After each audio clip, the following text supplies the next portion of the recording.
Okay, everybody, welcome back to Campfire Spookhouse. I'm Scary Terry. I'm Rock Horror. Today we are recording a review for episode 39, which is Hollow Man. Directed by Paul Verhoeven, written by Andrew W. Marlowe, produced by Gary Scott Thompson and Andrew W. Marlowe.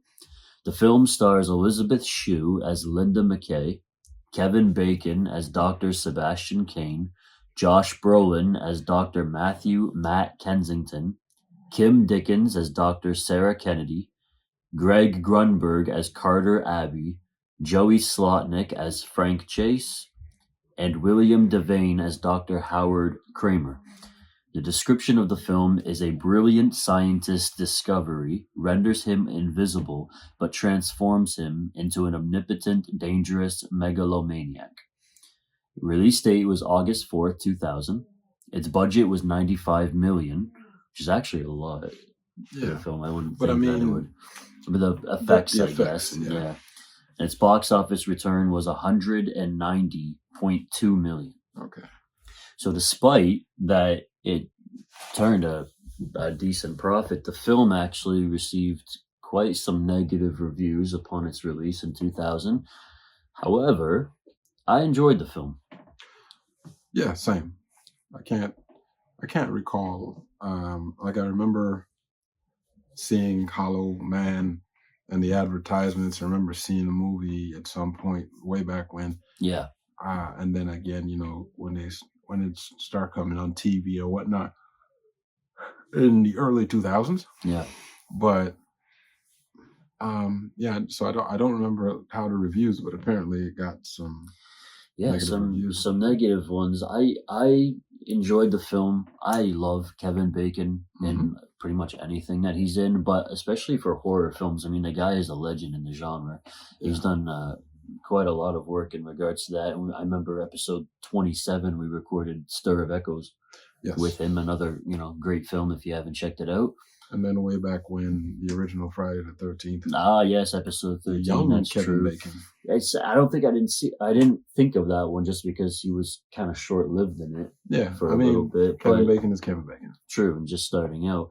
I think really the three leads are the actors that stand out the most in this film. You have Elizabeth Shue, who was great in The Karate Kid and Adventures in Babysitting. Yes. And then you have Josh Brolin, who's done a lot of, seriously, so many films. I mean, he was in Weapons that we recorded the review for last, and the Avengers movies. No Country for Old Men. American Gangster, just done a lot of great work. But this was a film in 2000 where he was known for The Goonies. Prior to that, but it seemed like back then he was just kind of hit and miss. He was in some movies here, some movies there, but none that really stood out too much. It's kind of funny when you say that because I often forget that he was in The Goonies. Yeah, well, I mean, I remembered him in that movie a lot from when I was a kid watching it, but you look at the work that he's done in just the last 15 years. Thanos was in The Goonies. Yeah, man, he's done so much great stuff. Yeah. But I think while watching this film, what I really enjoyed most about it was actually the practical effects that they did with it. And it seemed like for that time, for 2000, he's invisible, but I love everything that they use in the film to actually show the presence of him. Like if it's smoke that he appears from, or underwater sequences was really great too. With William Devane in the pool in the backyard when he was drowning him, I think that was really great and really well done. Some things I didn't really understand when he went to visit that woman's apartment. He had to wait for her to open the door, but he couldn't just kind of walk through the door. That made no sense to me. Like the way that they did it, I was like, I don't understand. As soon as basically, if you wanted to get in the door, you knock. They can't see you, so you knock. Yeah. You step to the side. So when they step out, or they don't even have to step out. As soon as the door's wide open. I thought as soon as she opened the door, he would just walk in. That's what I thought too. But I think the reason why they did that was a directing choice. Yeah. Because I think they wanted the POV perspective. Yeah, so they made an extra cut so that you could see the camera going into the room, which I think is dumb. But that's I also feel like they could have just done that with the camera when she opened the door, just to have it zoom back or that's why I said pull back. That's why I said it was like an extra cut. But just with those decisions, because it's not the only time it happened. It happened a couple other times. Yeah. Where I was like, this movie might be 5 minutes shorter if they just didn't make those decisions. Yeah. I don't know. That part kind of threw me off a little bit, but I do love the character that Kevin Bacon was playing with Sebastian, about how he was a very cocky, scientist, as brilliant as he was. He had a huge ego, which I think is what contributed to his insanity of when he was invisible. Yes. Then you kind of get the cabin fever sense of when he starts turning invisible and then he can't get back to his original form. Yeah. And he's just kind of cooped up and stuck in the lab that they work at. But you do imagine the sense of power and freedom that you would have with that ability. Well, what I like about it is that they hint at those things. Yeah. Prior to him becoming invisible. Yeah. Like you see him being peeping Tom with the same woman that he ends up raping. Yeah, the violating. Yes. Clearly he had the hots for Elizabeth Shue's character as well for a long time, and I think that he harbored some resentment towards Josh Brolin because he didn't get the girl and this other guy did. But what's cool is it seemed that Josh Brolin harbored some resentment and jealousy towards him because he wasn't as smart as Kevin Bacon as well. Yeah, wasn't able to analyze or figure things out as easily as he could. Yeah, so there's the hotshot genius, and then there's the smart guy, not quite a genius. Yeah, but it also kind of seems like they're both competing for the girl. Yeah, and well, because as they kind of inform you as the movie goes on, she used to be with Kevin Bacon's character, and now she's with Josh Brolin's character. Yeah. There she goes again, because it's the same. Wasn't that like, that was also what was going on in Karate Kid? Oh, yeah, true. She was dating Daniel Johnny. and Johnny. Yeah. She likes those kind of movies. Do you feel at all like you might have been expecting a little more from the film? I think that I'm not sure because it's a Kevin Bacon movie. Yeah. I think I always I expect there to be some level of cheese or slop. Yeah. That you give grace for because Kevin Bacon. Yeah.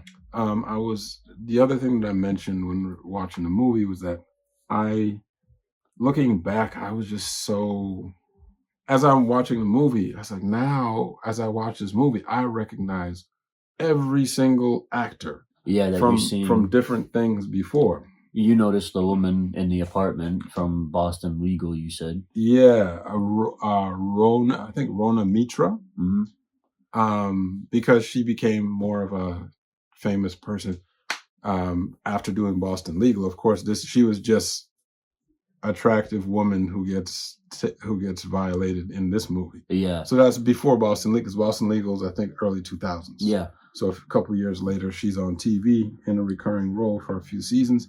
And then I saw her in some other movies since then. And then there was like a jump. Then I saw her in some more movies again. The dude, I forget his character's name. But he was the cop from Heroes? Yeah. So there's just people that you realize, oh, I recognize this. Right, and that you haven't really seen in a while, though. Yeah, even younger Josh Brolin, I forgot was in this movie. Yeah. So, yeah. Because truthfully, and in the year 2000, the two people that I'm paying attention to is Kevin Bacon and Elizabeth Shue. True. Yeah. I think Elizabeth Shue is great in this movie. I think she's great in really a lot of things. She is great in this. And after watching this, I just thought to myself, I think Elizabeth Shue has been like underutilized, just in movies. But like, is that? I feel like maybe she chose that for herself because it's not like someone can make her do movies, or anything like that. But yeah, true. She's absolutely like she was in Cobra Kai for a brief moment. Yeah, but she has a thing. She has a thing where when you put her in a movie, it makes it it makes it better. It makes it a little bit more grounded. Mm. You care about the world that she's in. There's something. There's like a characteristic that she has as an actor. Yeah, she grapples you and that kind of pulls you Yeah. in. I realized that this is the thing. Some people just have the ability to kind of ground. Yeah, to just ground the story just because they're in it. Yeah. And Elizabeth, I forgot how much Adventures in Babysitting is a ridiculous premise, but she sells it so well. Yeah, she really does. A fantastic movie. Cocktail too, as we mentioned earlier, was another one with her. Or Leaving Las Vegas with Nicolas Cage. Yes, another great film with her. So yeah, we like Elizabeth Shue. Well, she also she was really smart in this movie as well, and you know, the way that she defended herself, and also her deliberate pursuit and obsession with stopping him. Yes, because they realize that they can't do anything to reverse the effects and bring him back. But now they see like the threat, and obviously they feel guilt because they're responsible for that and all the deaths that followed. So realizing that he had to be stopped and then actually doing something about it, I thought it was really well done. But we did mention with Josh Brolin's character about how at the end with the waterfall, and he just comes up from behind and smacks Kevin Bacon upside the head, and then he goes down and just leaves it. And just one smack with whatever, a piece of metal. Crowbar or whatever. But like, look at what the dude has already done up to this point. Do you think that's just gonna stop him? Just that one hit? I thought he was gonna hit him one more time. In fact, I wasn't even sure he was gonna hit him. I thought he was, because I couldn't remember because I haven't seen this movie for so long. I thought he was just gonna like stab him from the back. Yeah, because that would have kept him down. But they wouldn't show that again because Kevin Bacon already stabbed Josh Brolin the same way, plus killed the other guy. Yeah. But still, just the one hit really threw me off, and then was just gonna walk him out of there. I guess he's not trying to kill him; he's just trying to stop him. As soon as he hit the ground, then I thought to myself, that tracks with the character that Josh Brolin's playing. Yeah, I do like the way though when Elizabeth Shue and Josh Brolin were in the freezer. Well, not necessarily a freezer, but it was like a walk-in freezer. Yeah, but the way that she kind of built the magnet, in order to open the latch so that they could get out was great. I also love how when she went after him with the fire extinguisher and she was burning Kevin Bacon's character in the elevator was really great. I feel like even then to end right there with him dying, I would have been more satisfied with that end as opposed to the way he fell to his death in the elevator shaft. I think sometimes with these sorts of movies, they're always going for like the next jump scare. Yeah, or the next best kill. Yeah, so you're like, okay, is he dead? Oh, he's not quite dead. Yeah. And I think they literally could have saved some money on the budget if they didn't have all that freaking Die Hard / Yeah, man. But I also, especially when she's like holding on, like Terminator 2 to the style, cable, just like one arm, and Elizabeth Shue just go to hell. Go to hell. Yeah, but we as the audience, I mean, we do love to watch like multiple finishing moves of a death for a character, but I just think that the way that they went about this end was just a little too cheesy. If you're gonna do anything with the elevator or an explosion, or you wanted it to crush him or something like that, there's other ways that you could do it. Yeah. It could be that the elevator was still working, but then they realized that while it was going up, they realized that they had to get out. Yeah. Or something like that. Yeah. And then, or he's somehow already like on the elevator, and then he jumps down in it as they're going up. Something. Yeah. Something besides whatever that was. And I also feel like you already used fire. Yes. With that whole, when she was burning him in the elevator. It also felt too much to me like the end of the Terminator, with like the way of how many times he was dying or was killed, the way that they were defeating him. Yeah. It just kind of felt the same to me in regards to this. I kind of think that's what they were going for. I do too. That's why it reminded me of that, but Mhm. just not performed nearly as well. Mhm. But I do still really like the movie, Yes. and it's definitely one that I would watch again. I do like the performances a lot. I think without the performances, it would not have held up the way that it did. Yeah.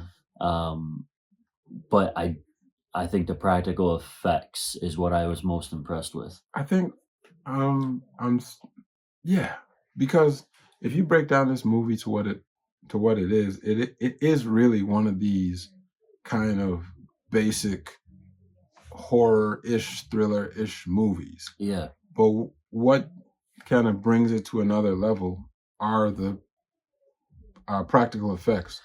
And to be honest, is the fact that he's also some uh he's also some like sexual deviant as well. So and there's also yeah. that. Yeah. But even like the scene of being in that freezer and the teardrop that falls and she's able to just it freezes and she's able to just pull it off, I thought was really cool. Yeah. I liked when Kevin Bacon's character being invisible and he puts his hands under the sink water and splashes the water in his face and you Mhm. see it actually being splashed onto his face. I thought was really cool. Even actually the mask, I didn't mind that the molded mask that they I made. completely understand why they did that. Save some money from True, going through the whole movie. you're not just showing an invisible face the entire Exactly. time. You actually have something to kind of look at the peeled out eyes. There are practical reasons for having that, but I think it worked. I think the overall design, Mhm. the kind of Play-Doh plasticine version of Kevin Bacon Yeah, walking around with shades. yeah, it's cool. Plus, it also makes him more menacing. I feel like. Yeah, yeah. I think, yeah, man. I think overall the film was good. Mhm. Yeah. I I can't see myself giving it more than 4 jump scares out of 5. I feel right about that. It's not deserving of a 4.5 or 5, but I also can't. Maybe just because of the effects and the performances, I can't give it less than 4. Yeah, I think overall things hold up pretty well, Mhm. and because those things hold up pretty well, I I think 4 out of 5 is Hell where it's yeah. at. I think 4 out of 5 is where it's at because it's not. This is not a classic, even No. though it's a movie that I will watch again. Yeah. And although there's a couple questionable choices, or just some choices as far as the film is concerned, where I was like, why did they do that? But Yeah, but not too much to throw you off no, to no, be no. like, "Oh, I'm not interested in Like I this said, movie anymore." this is still a good movie, Yeah. and I really enjoy the performances.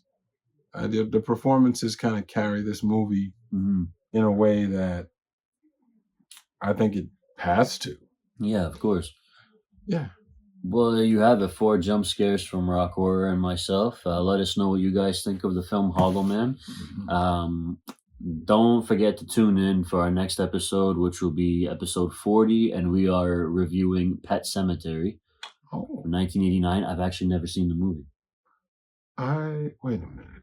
I might have not seen this movie. So I've seen the remake of it Mhm. from 2019 with John Lithgow, but I've never seen the actual original 1989 version. You see, I might have seen it, but I'm not sure because I always used to get Pet Cemetery mixed up with another movie that was kind of like a horror-ish movie, which later on I found out was called like The Door or The Gate. Oh, The Gate. Okay, yeah. I heard of that one too. So The Gate, now that was the first scary movie that ever scared me as a child. Like I had nightmares. The little Stephen Dorff. It's because of those little freaking things that were like walking into, I guess, hell or whatever Right. whatever it was. Right. It freaked me right out. We'll have to add that one to the list down the road too. But yeah, don't forget to tune in for episode 40, Pet Cemetery. Going to be my first time watching it, potentially yours as well. Mm-hmm. And in the meantime, that's all we have for you. So we're signing off. Once again, I'm Scary Terry. I'm Rock Horror. And we will see you guys next time. Take care.